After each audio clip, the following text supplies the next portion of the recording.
So last week, I think the revelation that I had was learning more about you and what your default was, or potentially what your definition of it was, rather, because it was starkly different than what I had, and I can't help but want to extrapolate that, or that would probably be the way I would put it, is have that be extrapolated to women's definitions of default being completely different than men's. And as the conversation developed, I found that I was asking you more questions.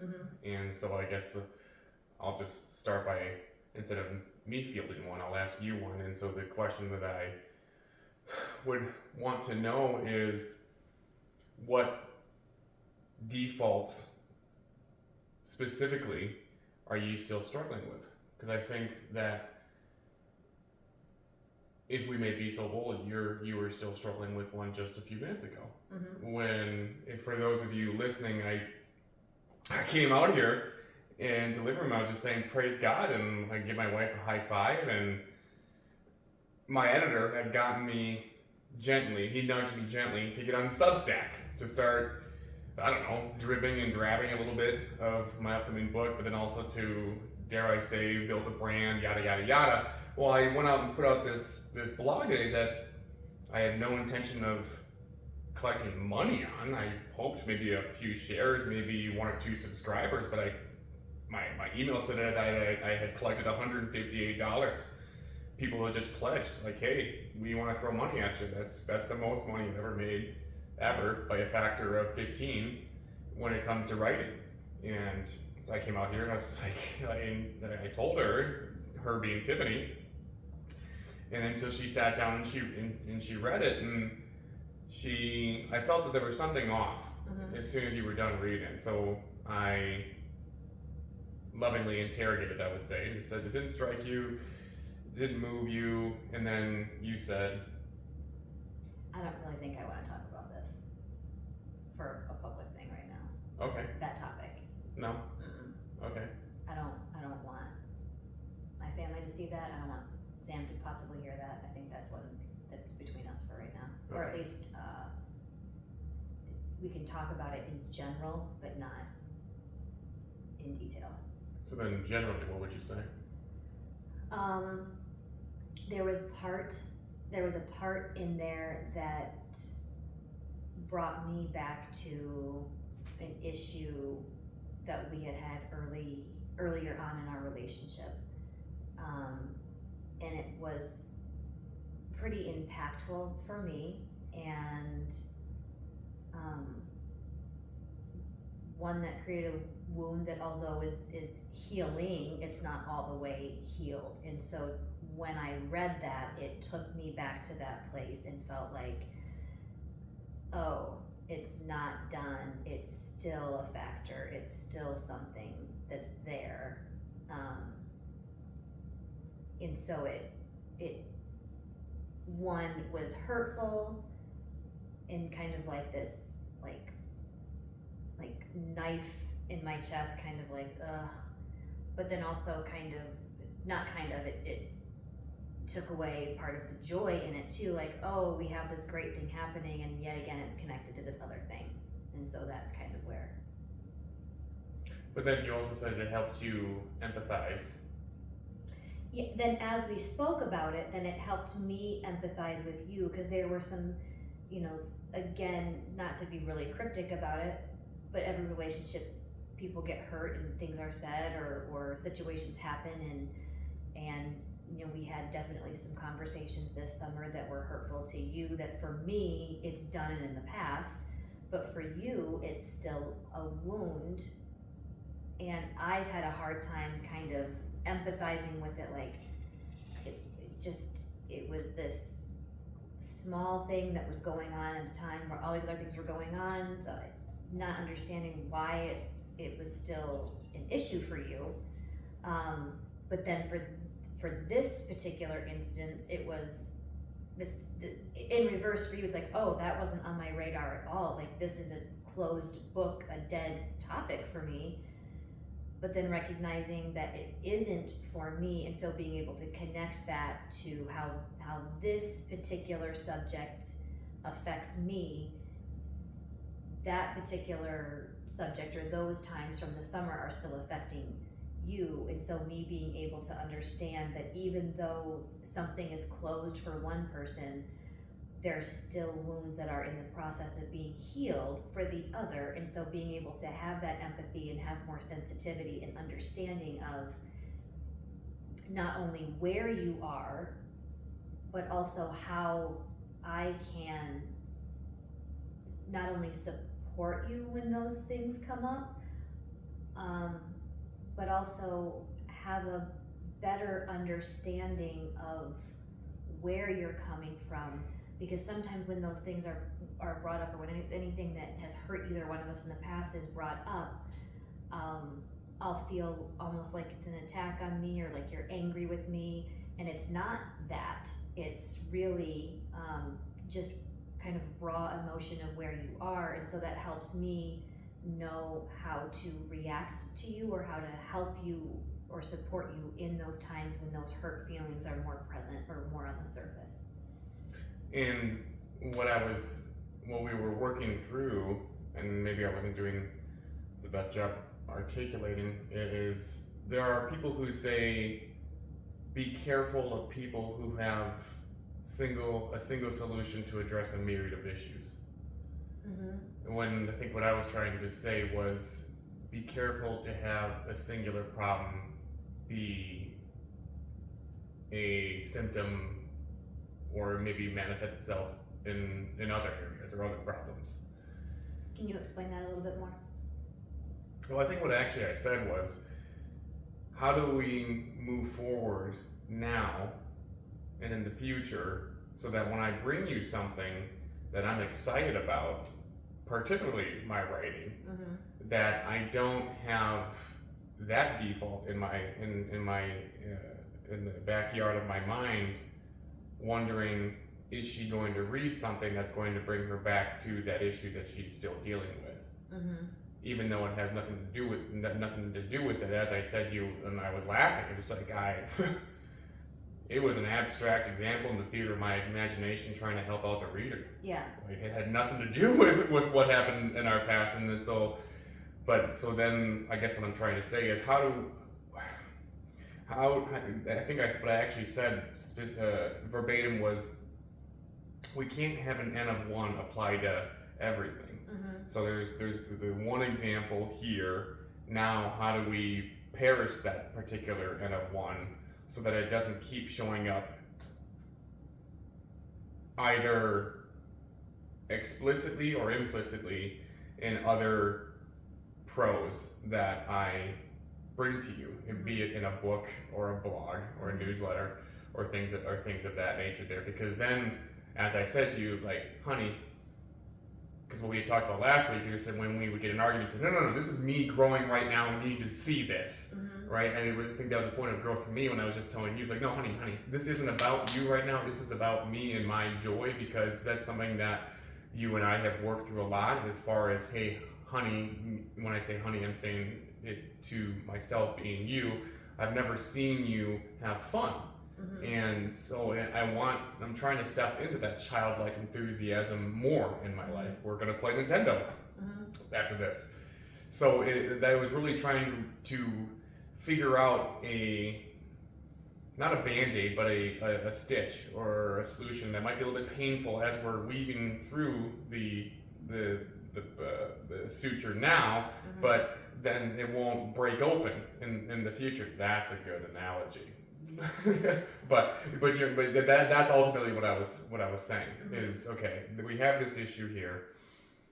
I don't want it to keep robbing you of experiencing what a stranger is experiencing when they say, hey, Hunter, this was fantastic. In fact, here's $150 for it. Mm-hmm. This is how much I want you to keep writing. I would rather have that enthusiasm come from the person I love most in this world, mm-hmm. rather than a complete stranger. Because I think what happens in some marriages is that then people start looking for the approval of strangers rather than their wife. And then we wonder why people get engage in adultery. What? I'm right here. Oh, okay, yeah. So what came to me as you were saying this is that the difference between a stranger reading it and having that joy, and the different in me is I am your wife, and I do have a history with you, and I do share a life with you, and so I don't think it will ever be, and it's more hollow with a stranger. I think those experiences, whether it's times when things come up that I hate the word trigger, but that bring out that bit of hurt that you're still dealing with, or vice versa. I think it's an opportunity for us to do like we just did 15 minutes ago.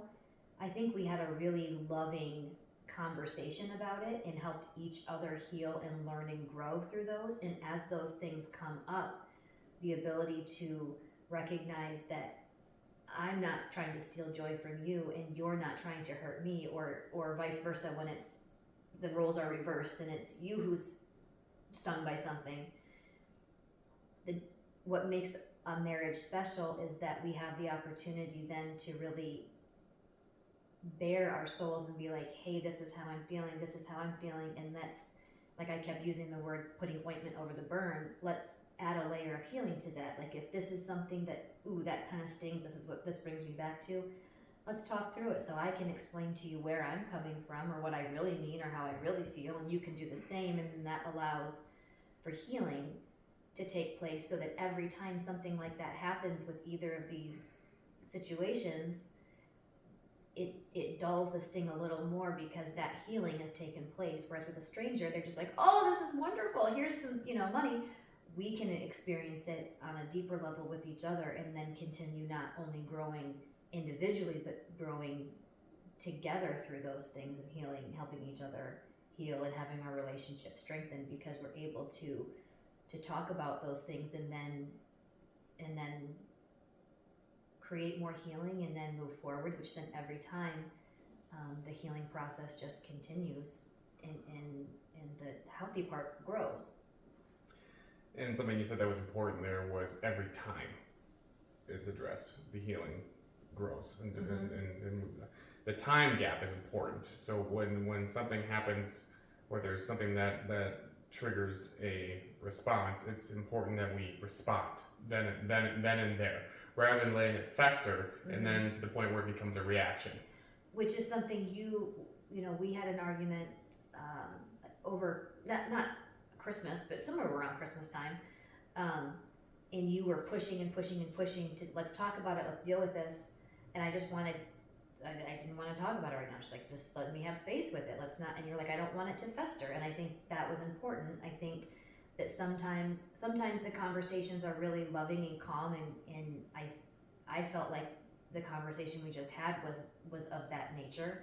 And sometimes they're more explosive, where we're really just like, I have a lot to get out, but addressing it in that moment, sort of like you wouldn't leave a gaping wound just open. No, some wounds just take a Band-Aid, some wounds just take some ointment, some wounds take staples, and some wounds take stitches.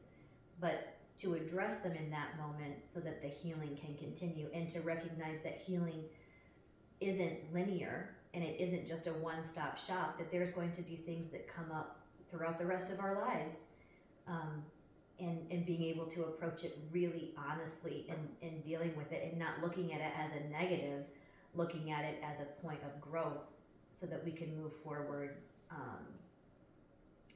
understanding each other better, but also helping each other heal and strengthening our relationship. And talking about growth, that's exactly, it's precisely it. Is growth. Is growth. Is growth. You were talking about dragons before, and that's, did you say dragons? I don't think I said dragons. Well, maybe I'm injecting the word dragons, because as you were talking, there's this meme, if for people who have texted me and have my number, every now and then, in me just being weird, I'll send a meme of Jordan Peterson going like this with his hands, and the words underneath there say, bring out the dragons. And that's exactly what happens is when Tiffany was talking, is that when we get emotionally charged at times, then we all of a sudden have the bravery to talk about things that have been festering for long periods of time. That's true, because it goes along with a children's fable that I think is titled "Dragons Do Exist." Okay, and it's titled "Dragons Do Exist," and so basically the story goes that a little boy saw a little dragon about cat-sized. Haha! Look at that timing. She's getting the cats. I'm talking about cat-sized dragons. Cat-sized dragon sitting on his bed, and his mother came in one night, and he said, "Look, Mom, there's a dragon." And she said, "No, there's no such thing as dragons. They don't exist." And sooner or later, the dragon started to expand and grow until it was filling up the entire living room. And so when the mother had to vacuum, she actually had to climb out to the windows, go through the house to reach in to get the nooks and crannies where the dragon was just being. And then one day, the dragon grew so big that it actually unearthed the entire home. And until they finally they being the child's mother and father, just broke and said, "Okay, yes, we see the dragon." And then it shrunk back down to its appropriate size, which was the size of a cat and could be dealt with at that time. And so the moral of the story is the dragons that get addressed don't grow. Mm-hmm. Mm-hmm. Right? And then but they don't grow, you do. Mm-hmm. Right?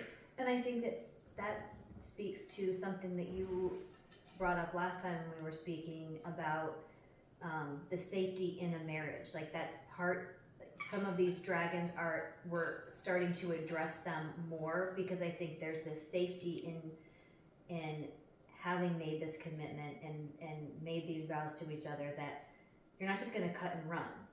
There's that safety in knowing, like, hey, I can bring this to you, and it might be ugly, but we can talk through it, and there's comfort in knowing that I'm not going anywhere and you're not going anywhere, and so let's really tackle the dragon. Yeah, because again, if you're not addressing those dragons or the monster hiding underneath the carpet or those things that are resting down in the cellar of your soul, those things are always going to fester. They're going to permeate, and they're going to, how would you say, the worst possible outcome is always going to be the result of an argument that gets heated. The worst possible outcome being, well, I'm going. Mm-hmm. Or we're divorced. Mm-hmm. That's going to be it every single time. Just hit the eject button every time. And until that is off the table, then you can actually get down to business, so to speak. Mm-hmm.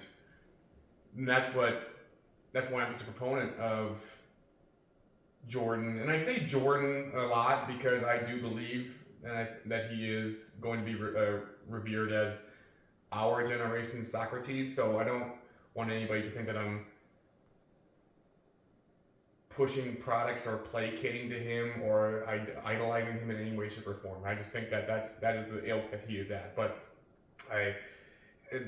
to have the damn fight, mm-hmm. have the fight, because the alternative is a bad place that's getting worse, mm-hmm. and a bad place that's getting worse is hell. Mm-hmm. That's a bad place that's getting worse. Mm-hmm. Whereas a bad place that's getting better, that's progress. And Tony Robbins would say that the definition of happiness is progress. Mm-hmm. I would agree. So, I guess I want to dig in more for the women that are watching. What would you say to any women that are watching, honey, that are dealing with issues in their past when it comes to their boyfriend or their husband? Maybe just leave it at that. Because really what we're talking about is maybe the better question is how do you as a significant other or spouse overcome or defeat your defaults that have been just objectively instilled in you by your husband? I think I touched on it last time, where people pleasing, I think, is one that is very common for women, and getting to the place where, not that it's kind of a tightrope. You don't want to just hit the eject button, but being willing to be so confident and comfortable in who you are, that it doesn't matter who comes and goes in your life.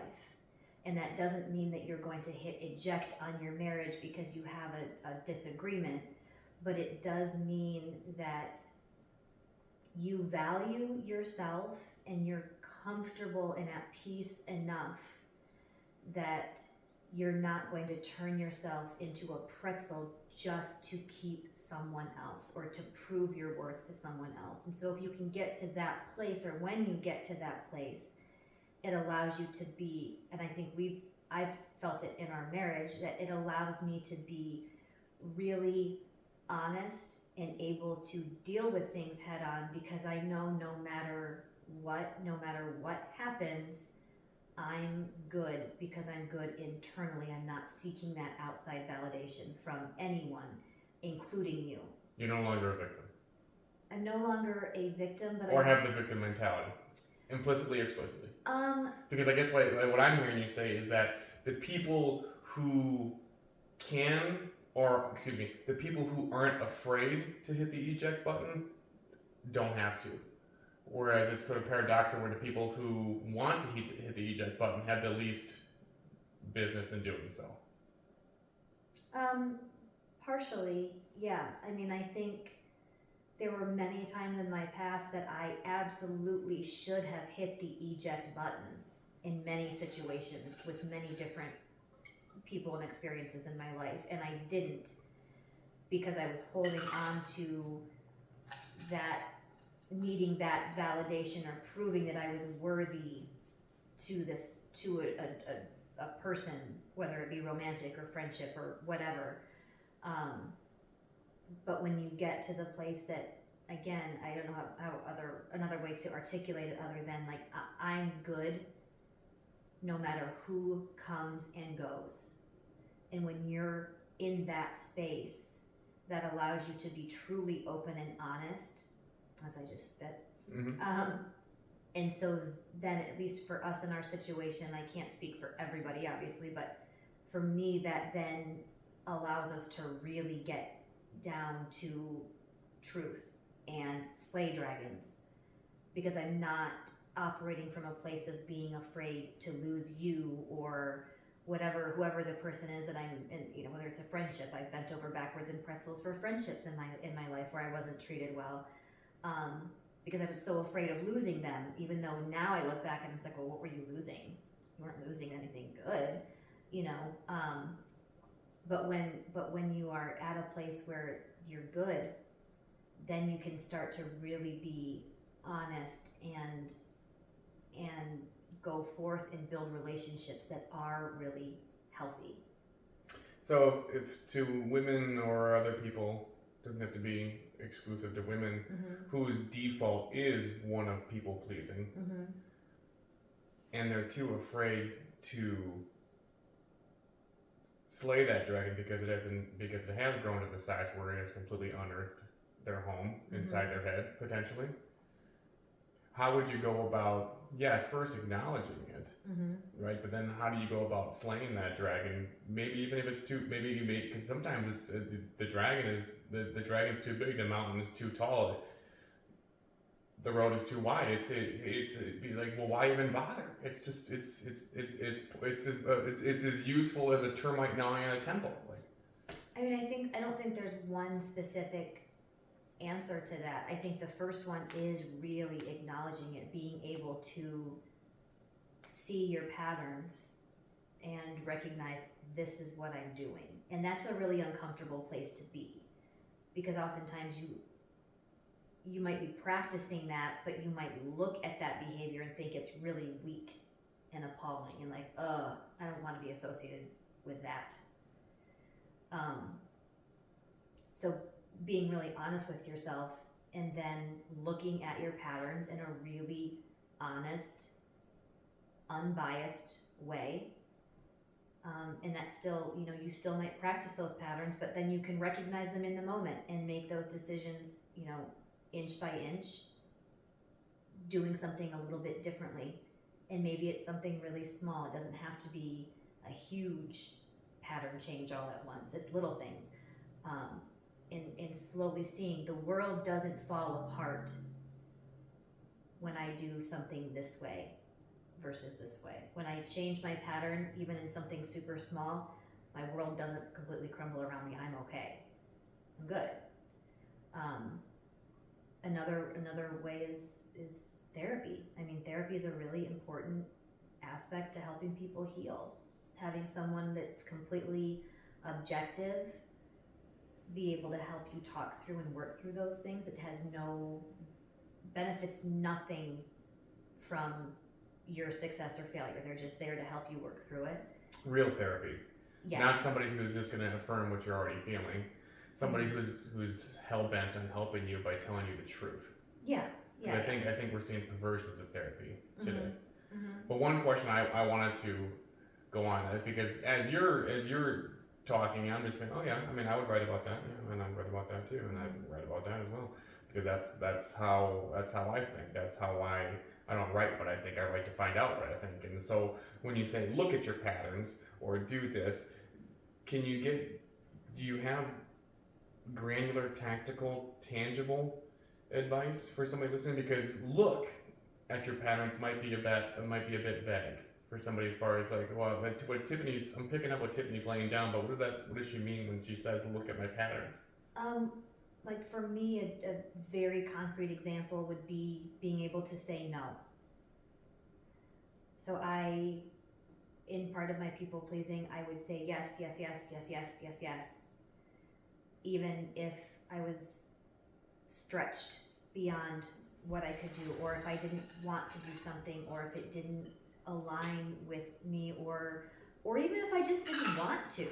I felt the need to have to say yes to please other people. And if I said no, would that person not find me worthy or find value in me anymore?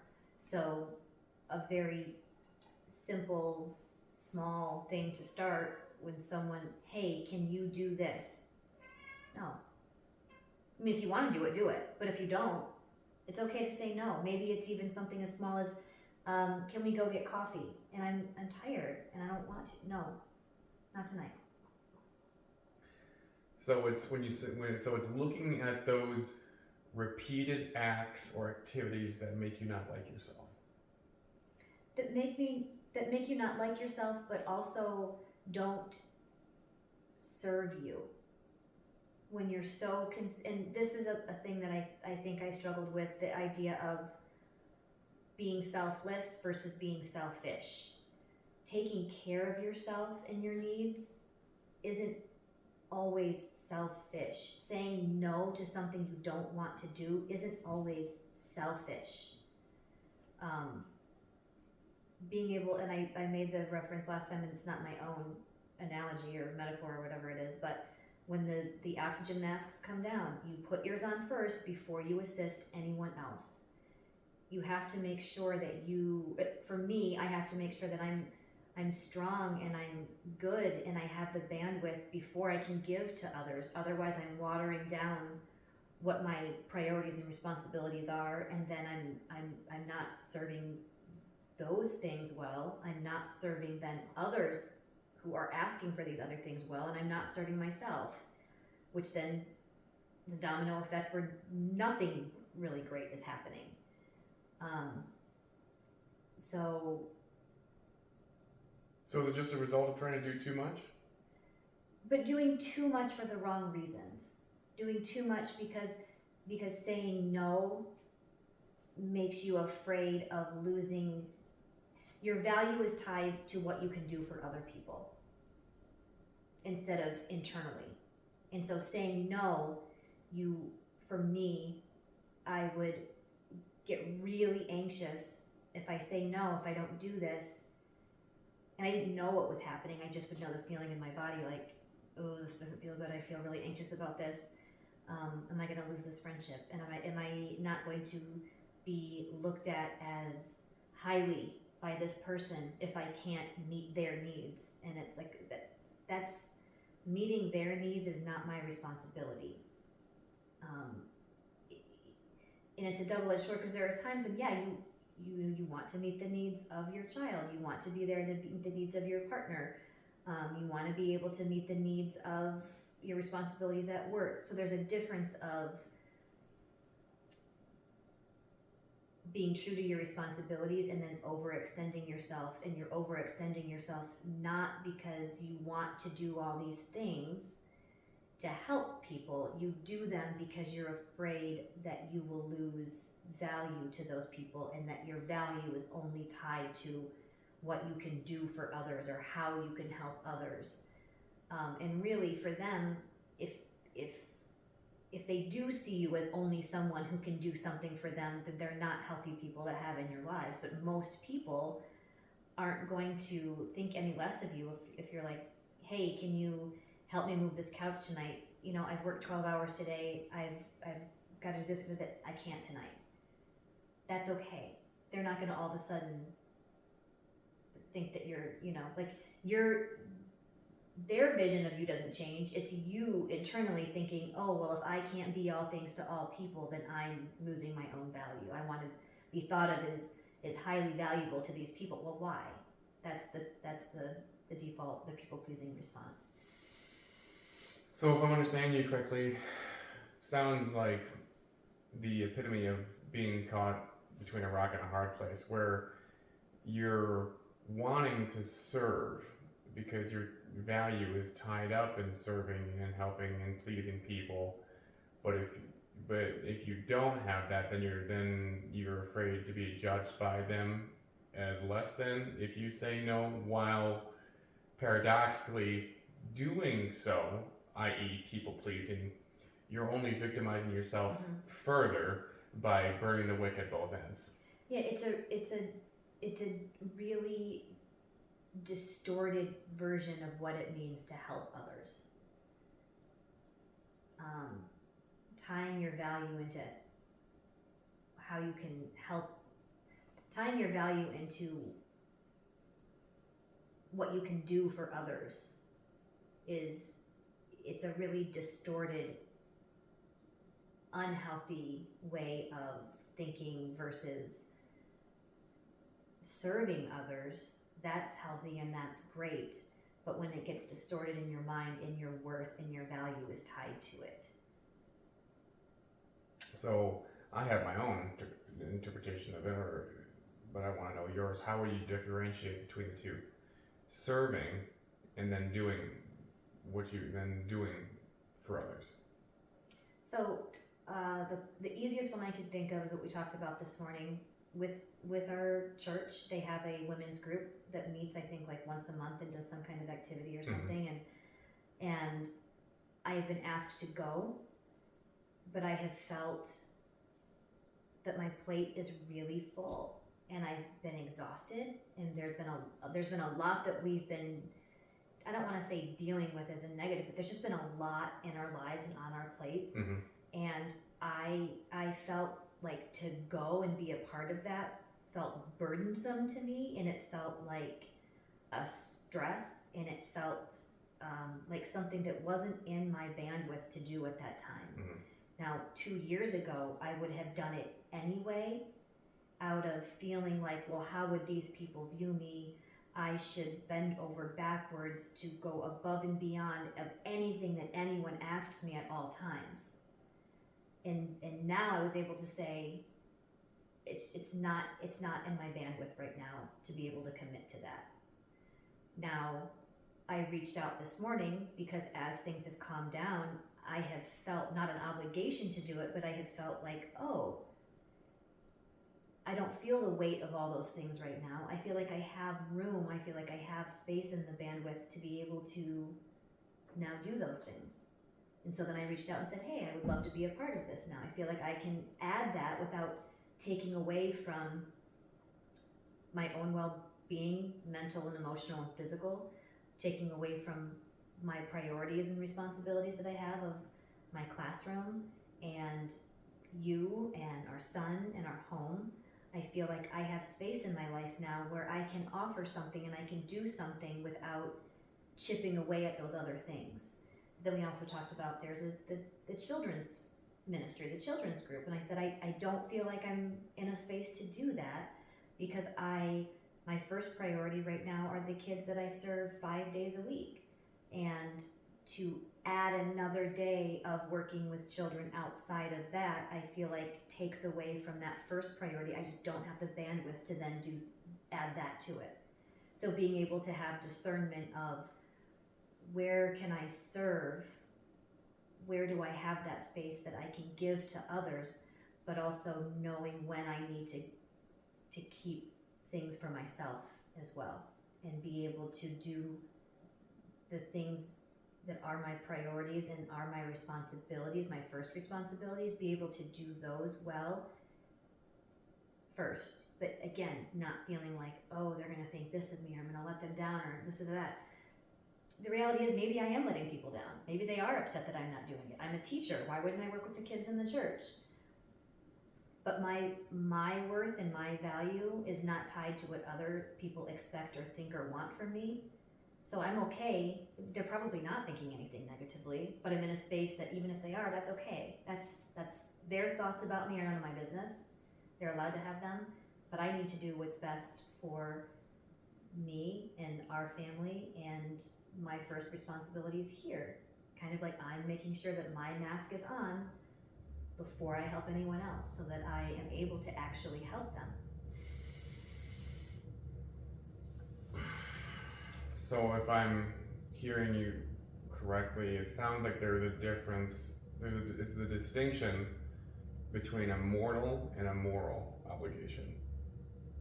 Right. So the definition of default we touched on last time is the failure to fulfill an obligation. Mm-hmm. Right. And so, if I'm understanding you correctly, doing something for others is that mortal obligation that you feel that you need to fulfill. Mm-hmm. But when you're reading Corinthians 12 today, you felt that moral obligation to do something to serve rather than to do.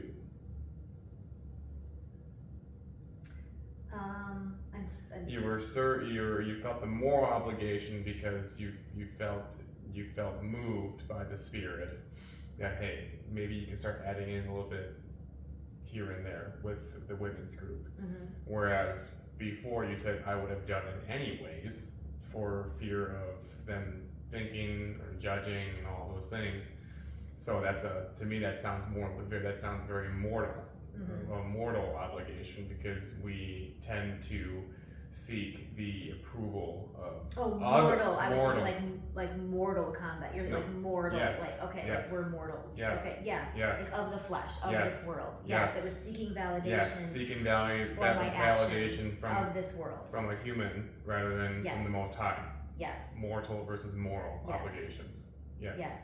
Yes. That's a distinction that is deadly. Mm-hmm. I think is the point you're making. Mm-hmm. If you don't get it right. Yeah, and so again, it's saying no in those small moments, and it's sort of like when people are healing from trauma, they're exposed, whether through memory or talk or what have you, to small bits of that experience or trauma in a very safe, controlled environment, so that through that exposure, when they see that, oh, I'm okay, they slowly can start to heal from that. So in doing so, in small moments of discernment and talking about people pleasing, saying no in small, safer instances, and you see, oh, the world doesn't fall apart. People don't abandon me. People don't see me as less. In fact, the opposite happens. Yes. And so you do that in small experiences or instances, so you can kind of start to build that understanding, and that starts to build in you. Oh, and it's really also an ego thing to think, oh, if I don't do this, it's all gonna fall apart, or they're gonna think this or that. Like, no, you're not that important. Yeah. Yes. You know. Because then that becomes a lack of faith. Mm-hmm. Is when you think you have to do everything. Yeah. Right. There's plenty for everyone else to do. Yes. You know. So. And then why are you doing it? Like we talked about financial giving, and sometimes I would give financially to the point where it was a detriment to me. Mm-hmm. But why was I doing that? Was I doing that because I was compelled to help, or because I wanted others to see me as good and giving and generous, Mm-hmm. which is very different. Yeah, that's very, the latter is very religious, Mm-hmm. Pharisee, like, Mm-hmm. yeah, Mm-hmm. mm-hmm. Letting your left hand know what your right is doing, so to speak. But again, and I don't think it intentionally was an ego-driven thing, but it was deriving that sense of I'm a good, valuable, worthy person based on others' validation Mm-hmm. and perception of me. So then I have to play devil's advocate here. How do you help somebody, because this is a question I posed to David this week. Mm-hmm. I said, okay, well that's fair enough. I'll keep the exposition of the conversation between David and I. But I said, okay, that's fine, David. But then how do you reconcile with James 20 verse 2? Faith without deeds is dead. Again, I have my own answer, but I am more in love with what I don't know than what I think I know.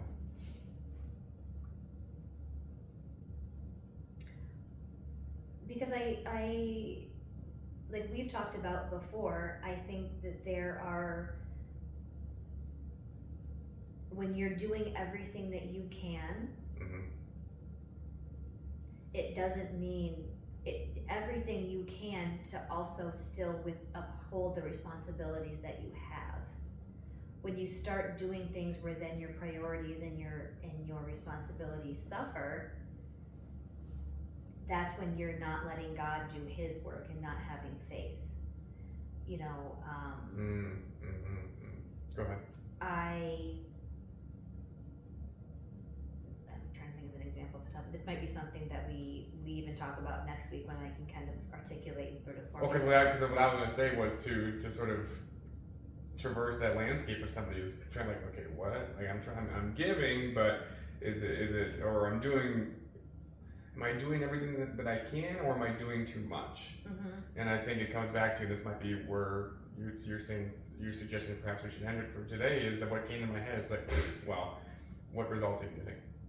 Because when you're in God's will, then you're getting results. Mm-hmm. I also, what came to me when you said that is when I was teaching yoga, and one of the things that we learn as, you know, when you're going through the training and certification process is you do all the work you can to prepare, and I would prepare the best class that I could. I would prepare what I thought were really great intentions and goals and insights to take.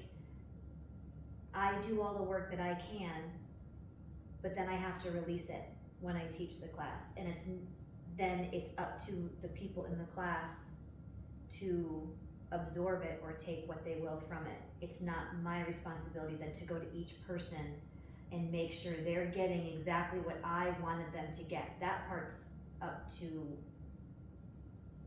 God. I do the work that I can, and then I release it, and I don't have attachment after that. So doing the work that you're supposed to do to meet your responsibilities, and then releasing it, not being attached to the outcome. As you were saying, that Mike Benser, who's, I guess, program I'm following, juxtaposed with sprinting, is, he said one of the best exercises that a bodybuilder, and I'm by no means a bodybuilder, one of the best exercises a bodybuilder can exercise is the exercise of restraint, is resting. Because if you overdo it in the gym, you're going to stop seeing results. In fact, you will go backwards. You will detrain and potentially even get injured. Why would that be any different than what we're doing on a day-to-day basis in our work, in our homes, and in our lives, where we're like, I'm doing so much, like, yeah, that's the problem. So I think one of the biggest muscles to exercise and to look at would be discernment. Being able to discern between what is your responsibility, what is not yours to control, when being able to discern when are you doing something because it's needed and you're feeling pulled in that, versus when are you doing it for the approval of others. And it feels really good to give and to serve others. There's a level of, selfishness in that. Like when you do for others, it feels really good. But are you doing it because you want others to approve of you or think highly of you? Why are you doing it in the sense that no one knows that you're doing it? Which that can get to a whole other conversation. But discernment, I think, would be a great place to start. Being able to say no in small situations and build on that, and also build your muscle of discernment of what's yours to tackle and what is pressure from the world for you to tackle. Yeah, I forget which verse it is exactly, but, and maybe this is where we'll end today, is to your point, who are you doing it for? Why are you doing it? What is your motivation? In Matthew chapter 12, he was quoting Isaiah after Jesus performed a miracle and said, be sure that you tell no one. Mm-hmm. And then Matthew went on to quote Isaiah chapter 42, which said, he will not quarrel in the streets, he will not quarrel in the city, his voice will not be heard in the streets. Because Christ's work is quiet. And maybe that's what we'll pick up next time. See ya. Bye.